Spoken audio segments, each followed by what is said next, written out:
দাদা, এটাই একটা সুযোগ আছে। এখন এইসব চলছে, তোমাদেরকে কেউ এখন খেয়াল করবে না। তুমি যাও, আমি এদিকটা দেখে নিচ্ছি। ঠিক আছে।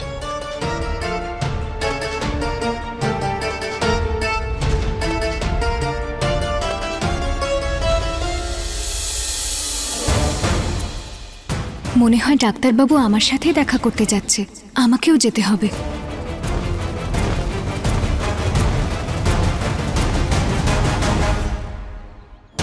এবার যাই হয়ে যাক না কেন, গয়নার সঙ্গে দেখা করে ওকে ওর গ্রামে পাঠিয়েই ছাড়বো।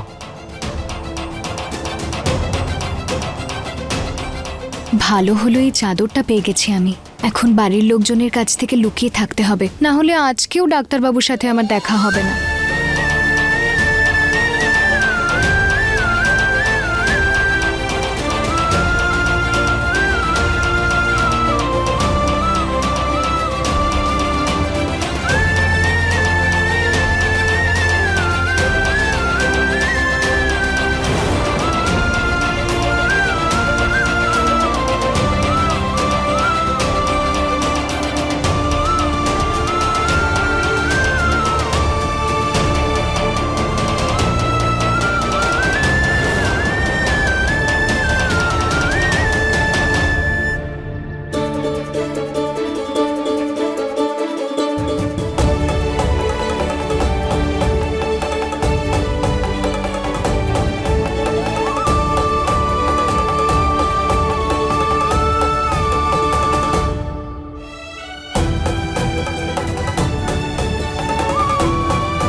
আচ্ছা, এটা গয়না নয় তো?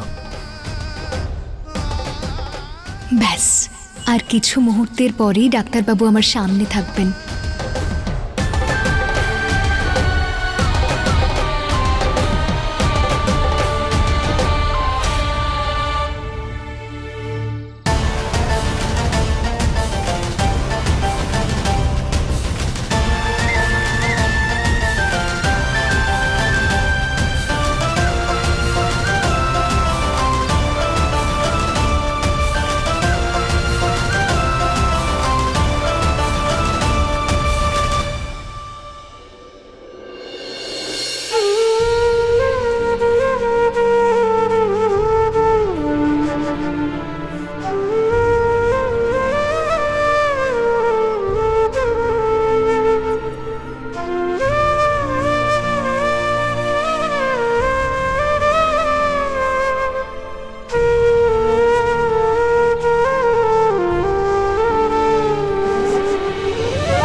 গয়না, তোমার সঙ্গে কিছু জরুরি কথা আছে। কিছু বলতে হবে না ডাক্তারবাবু, আমি জানি যে আপনি আমাকে কি বলতে চান।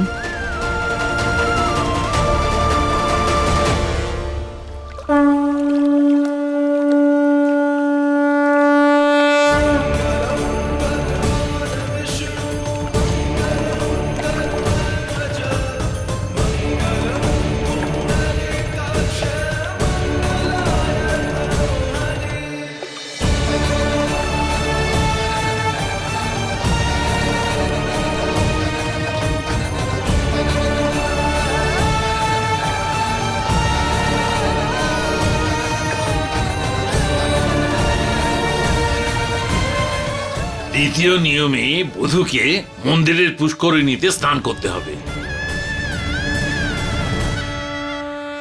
আমি জানি যে আমাদের বিয়েটা জোর করে হয়েছে, আর আপনি এই বিয়েটাতে খুশি হননি। আমার উপর রেগেছিলেন, আমার পরিবারের উপর রেগেছিলেন, কিন্তু এখন সবকিছু ঠিক হয়ে যাবে, তাই না?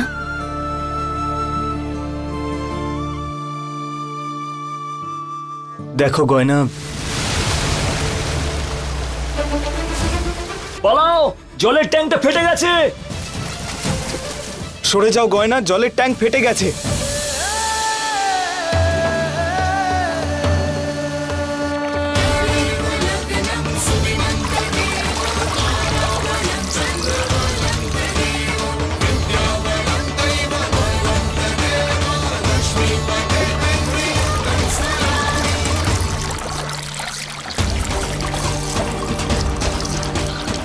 দ্বিতীয় নিয়ম হচ্ছে বড়দের কাছ থেকে আশীর্বাদ নেবার আগে মন্দির সংলগ্ন পুষ্করিণীতে স্নান করতে হবে। তৃতীয় নিয়ম হচ্ছে তোমাকে তোমার ভাবী স্বামীর সঙ্গে মন্দির প্রাঙ্গণের ওই বটবৃক্ষে চারদিকে ঘুরে ঘুরে ডোর বাঁধতে হবে।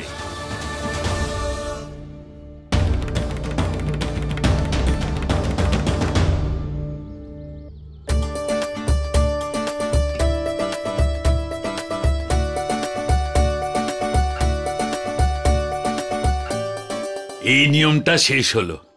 এবার শেষ নিয়মটার জন্য মন্দিরের পিছনে গাছের কাছে যেতে হবে। আচ্ছা চলো আলিয়া। কিন্তু 1 মিনিট, আয়ুষ্মান কোথায়? ওই নিয়মটা পালন করার জন্য আয়ুষ্মানের থাকাটাও তো প্রয়োজন না? আরে বাবা এখানেই আছে আয়ুষ। আরে ওই বলছি যে দাদার একটা ইম্পর্টেন্ট কল এসছে, আমরা একসাথে উপরে যাই, দাদা একবার চলে আসুক, তারপর একসাথে সেই নিয়ম পালনটা হয়ে যাবে। আরে কিন্তু ও সোজা গাছের কাছে চলে যাবে, উপরে যাওয়ার কি দরকার আছে? আরে মা ওই ঠিক কথাই বলেছে তো, ওপর নিচ করার কি প্রয়োজন আছে? চল আয়ুষ ওখানে চলে আসবে। এসো আলিয়া চলো। আরে পিসি,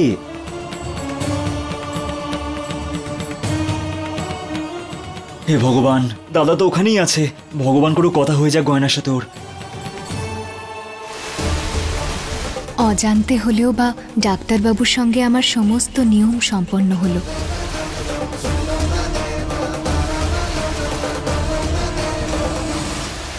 আয়ুষ্মান,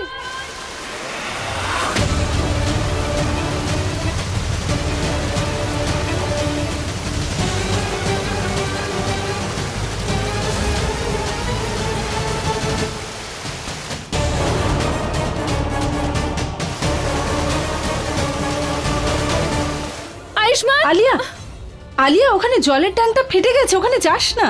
মা আমি আয়ুষ্মানকে ওখানে দেখেছি কোনো একটা মেয়ের সঙ্গে।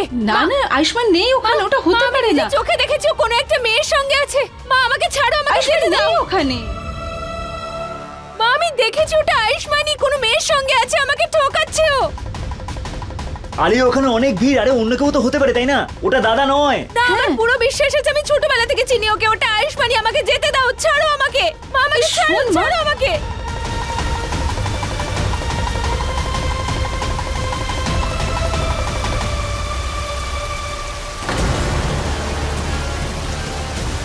আলিয়া যদি আজকে গয়নার সঙ্গে আমাকে এখানে দেখে নেয় তাহলে অনেক বড় ঝামেলা হয়ে যাবে, ওর থেকে আমাকে লুকোতেই হবে।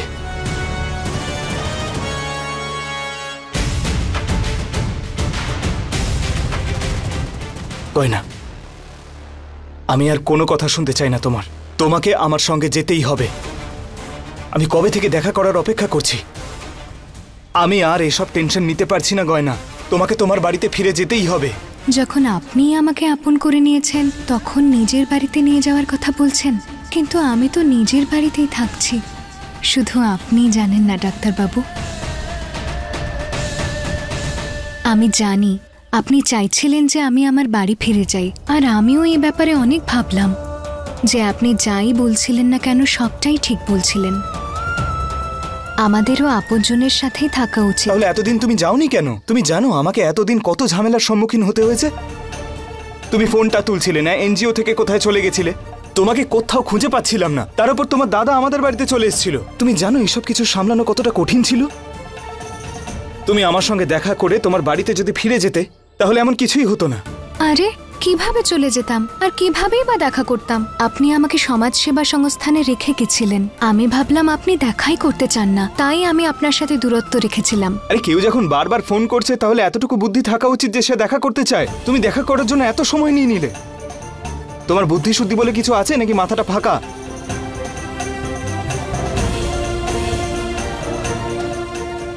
না আমার মাথাটা ফাঁকা, না মন, কারণ আমার মাথায় আর মনে সবসময় তো আপনিই থাকেন।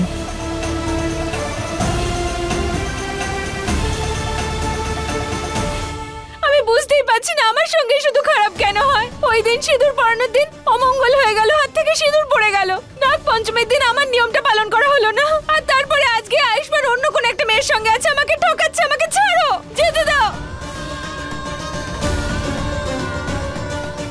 জানকী দেবী, চলুন আমার সাথে। কোথায়? চলুন। উর্বশী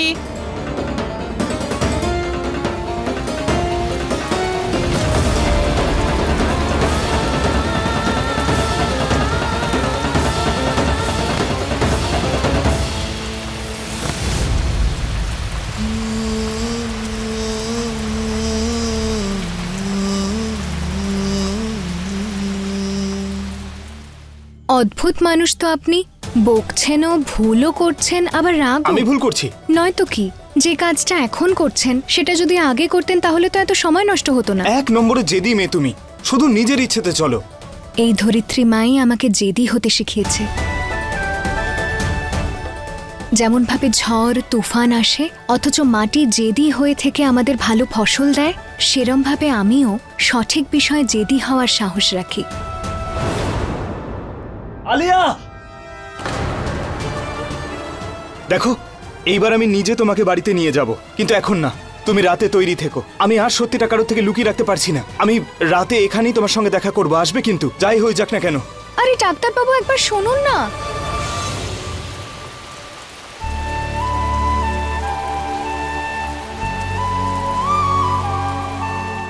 এই ডাক্তারবাবু তো আমার কথা না শুনেই চলে গেলেন যে আমি ওনার বাড়িতেই আছি।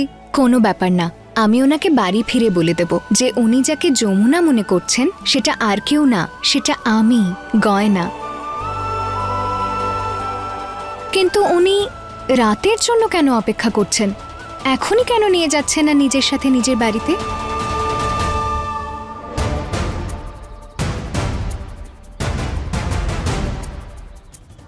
আরে কি হয়েছে কি উর্বশী, বলো।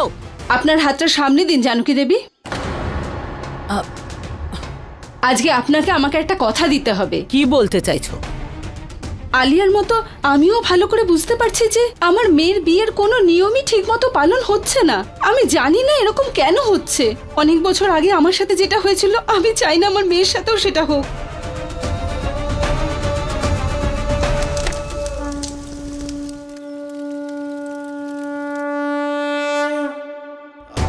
এই জন্য আজ আপনাকে ভগবানকে সাক্ষী রেখে আমাকে কথা দিতে হবে যে যা কিছুই হয়ে যাক না কেন, আলিয়া আর আয়ুষ্মানের বিয়ে হতেই হবে, যে কোনো পরিস্থিতিতে।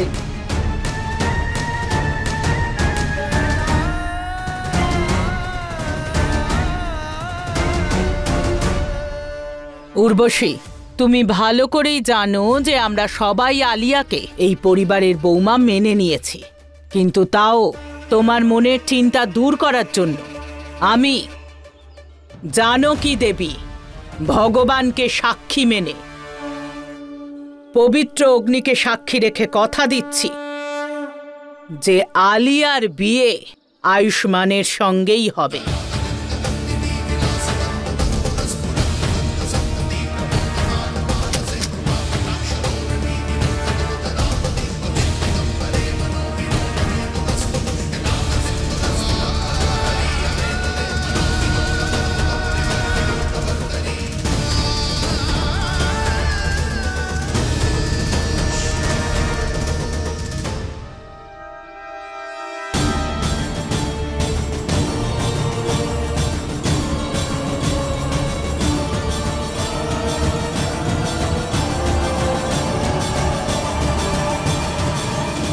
আলিয়া দাঁড়াও, কোথায় যাচ্ছ তুমি? কোথায় ছিলে তুমি?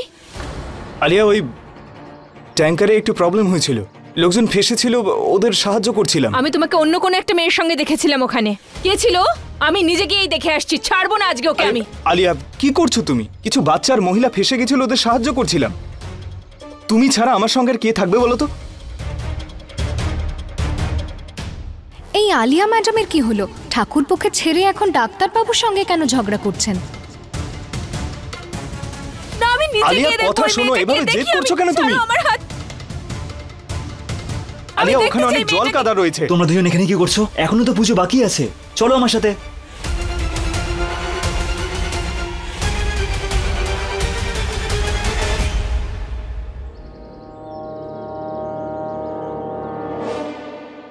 এই মেয়ে, তুমি এখানে কি করছো? ডাক্তারবাবুকে সত্যিটা বলার আগে আমি কাউকে কিছু বলতে পারবো না যে আমি ওনার সাথে দেখা করতে এসেছিলাম এখানে। আসলে আমার পোশাকটা নষ্ট হয়ে গেছিল, তো তাই জন্য আমি সেটা ঠিক করতে এসেছিলাম। এখানে জলে ভিজে গেছে। তোমার পোশাক কি করে ভিজে গেল শুনি? আলিয়া, এসব জেনে তুমি কি করবে? এখনো তো পুজো বাকি আছে, চলো। কিন্তু তুমি চলো আমার সাথে।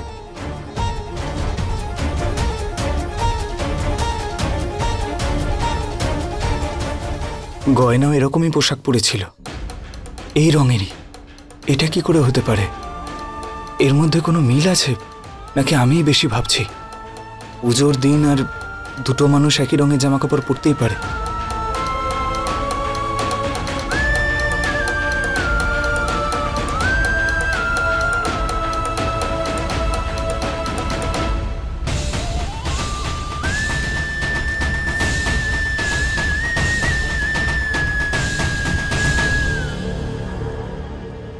দাদা, গয়নার সাথে কথা হয়েছে? হ্যাঁ, পেয়েছিলাম। এখন ওকে বাড়ি নিয়ে যেতে পারবো না। যা ভেবেছি তা রাতেই করতে হবে। ঠিক আছে।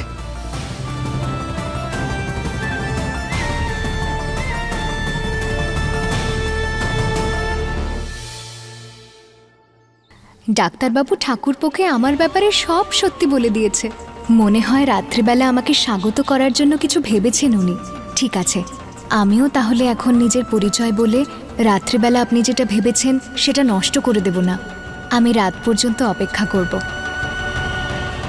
পুরোহিত মশাই, গাছের চারপাশে তো জল জমে গেছে, তাহলে নিয়ম কি করে হবে? হ্যাঁ, এখন তো ওখানে আর কিছুই করা যাবে না। ওই গাছেরও একটা মাহাত্ম্য আছে। ওখানে যে জুটি ডোর বাঁধে, ধরে নিতে পারেন ঈশ্বরের আশীর্বাদ ওরা পেয়েই গেছে।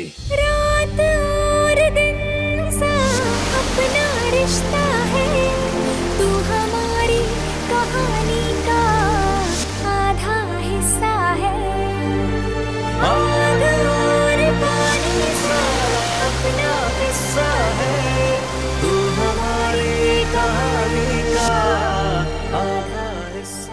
তার মানে আজকে ভোলানাথ নিজের মতো করে আমাদের দুজনকে নিয়ম রীতি পালন করিয়ে আশীর্বাদ করেছেন। ভোলানাথও চান আমাদের দুজনের জুটি যেন না ভাঙে। দেখুন, জলের কারণে বিঘ্ন ঘটার জন্য শুভ মুহূর্ত পেরিয়ে গেছে। এখন এখানে কোনো নিয়ম করাই শুভ হবে না। না না, এমনটা কি করে হতে পারে? আমাকে গাছের সুতোটা বাঁধতেই হবে। আমার পূজা অসম্পূর্ণ থাকতে পারে না। ঈশ্বরের আশীর্বাদ আমাদের পেতেই হবে, যা কিছু হয়ে যাক না আলিয়া কেন। মা, সামলা নিজেকে। পুরোহিত মশাই তো বললেন আজকে নিয়মে বাধা পড়ে গেছে। পুরোহিত মশাই, আমরা কি এটা কালকে করতে পারি? না না, এখন তো আগামী 1 মাসে কোনো শুভ মুহূর্ত নেই।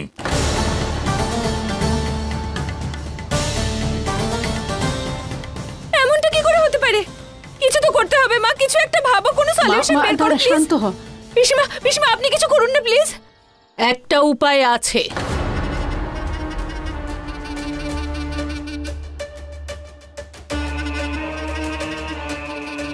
পুরোহিত মশাই, গাছে যদি সুতো না বাঁধা হয় তাহলে কি সম্পর্ক দুর্বল হয়ে যায়? তাই আজকে একটা শুভ অনুষ্ঠান তো হবে, আর সেই অনুষ্ঠানটা হলো আমার আয়ুষ্মান আর আলিয়ার আশীর্বাদ।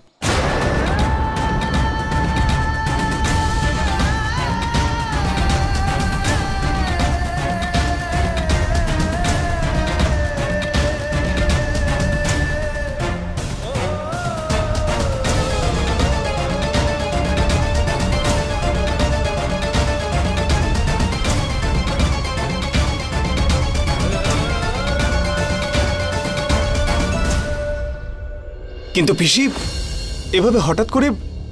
কারণ আমি কথা দিয়েছি আয়ুষ, আর জানো কি দেবী তার কথা অবশ্যই রাখে। তাই আজ সন্ধেবেলা তোর আর আলিয়ার আশীর্বাদ অবশ্যই হবে, আর সেটা নিয়ম মেনে।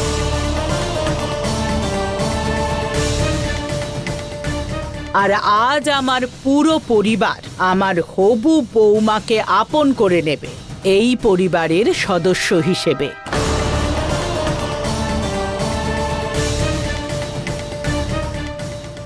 ধন্যবাদ ভোলানাথ। আজ তার মানে একটা নয়, দুটো খুশির মুহূর্ত আসতে চলেছে। একই রাতে পরিবারের দুজন বউকে গ্রহণ করা হবে।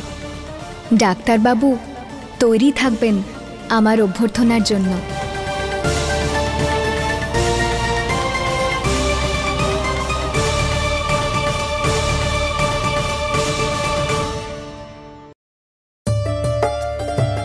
আরে সাবধানে লাগাও ভালো করে। আরে আজকে আমাদের বাড়ির ছেলের আশীর্বাদ, আজ যেন কোনো ভুল না হয়। আরে না না, আজ তো সবকিছু ঠিক করার দিন আমার জীবনের। আজ তো আমি ভুল করেও কিছু ভুল হতে দেব না। আরে আরে আরে আরে দেখেছেন, বললাম না ভুল করেও ভুল কিছু হতে দেব না। ধরে নিয়েছি। আমিও আজকে একটা জিনিস লক্ষ্য করছি, তুমি কিন্তু আজ খুব খুশি। কি ব্যাপার, তোমার মনে এত ফুর্তি কেন? আসলে আজকে আমি আমার স্বামীর সাথে দেখা করতে চলেছি। স্বামী? মানে তুমি গ্রামে যাবে? আরে বাড়িতে এত কাজ রয়েছে, তুমি এখন চলে যাবে? না না, আমার গ্রাম তো বাপের বাড়িতে, আমার শ্বশুর বাড়ি তো এখানেই, আর আমি এখানেই দেখা করব ওনার সাথে, আর সেটাও ঘোমটা ছাড়া। হ্যাঁ ঠিক আছে ঠিক আছে, কিন্তু একটা কথা বলে রাখছি, দিদিকে না জানিয়ে তোমার বরকে এখানে আনবে না, এমনিতেও বাড়িতে এত কাজ পড়ে রয়েছে। আচ্ছা, তোমার স্বামীর নাম কি?